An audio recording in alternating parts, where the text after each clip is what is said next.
किसी गांव में टुनटुनी और पिंकी नाम की दो बहनें रहा करती थी। उनके माता पिता की मौत कुछ ही महीने पहले हो गई थी।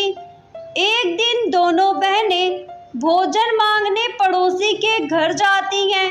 तभी उन्हें सेव बेचने वाला दिखाई पड़ता है। सेव ले लो सेव, मीठे ताजे ताजे सेव ले लो, कश्मीरी लाल लाल सेव ले लो। दीदी देखो ना, सेव बेचने वाला आया है। मुझे बहुत जोरों की भूख लगी है, एक सेव खरीद दो ना। मैं कैसे सेव खरीदूं पिंकी? मेरे पास सेव खरीदने के लिए पैसे नहीं है। तू जिद मत कर, और सेव वाला बिना पैसे के सेव नहीं देगा। दीदी आप एक बार मेरे खातिर सेव मांग के देखो ना, शायद सेव वाला हमें सेव दे दे। टुनटुनी चिड़िया अपनी बहन के कहने पर सेव वाले के पास जाती है। सेव वाले भाई, मुझे एक सेव दे दो, मेरी बहन भूखी है। लेकिन भाई, मेरे पास सेव खरीदने के लिए पैसे नहीं हैं। इतना कहकर टुनटुनी चिड़िया वहां से जाने लगती है।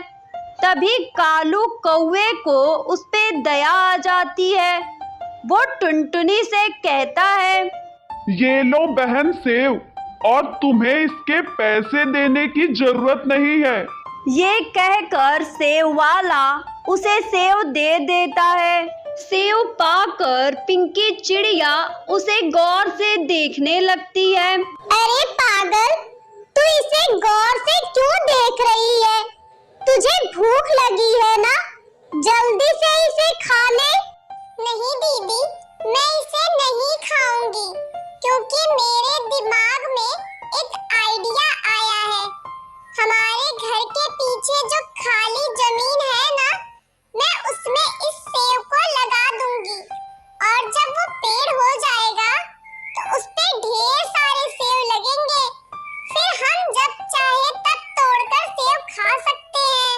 अरे तू तो बिल्कुल पागल है पिंकी, ये सब जादुई दुनिया में होता है, असल जिंदगी में ऐसा कुछ नहीं होता। लेकिन पिंकी चिड़िया अपनी बहन की बात नहीं मानती है। वो सेव ले जाकर मिट्टी में दबा देती है। अगले दिन तो टुनटुनी और पिंकी की खुशी का ठिकाना ही नहीं रहता, जब उनके घर के पीछे एक बड़े सेव का पेड़ उग आता है। ये देखकर पिंकी चिड़िया अपनी बहन से कहती है, दीदी दीदी देखो ना, कितना बड़ा पेड़ उग आया है। चलो हम इस फल को तोड़कर बाजार में बेच आते हैं। जब दोनों बहनें फल बेचकर घर आती हैं तो देखती हैं उनका मकान मालिक बंटी कबूतर उनके सारे सामान को बाहर फेंक रहा होता है। बंटी भैया आप ऐसा क्यों कर रहे हैं? मेरे माँ बाप भी इस दुनिया में नहीं है। प्लीज बंटी भैया, मैं आपका किराया अगले महीने चुकता कर दूंगी। टुनटुनी चिड़िया के लाख गिड़गिड़ाने पर बंटी कबूतर उसकी बात नहीं सुनता। वो टुनटुनी और पिंकी के सारे सामान को निकालकर बाहर फेंक देता है।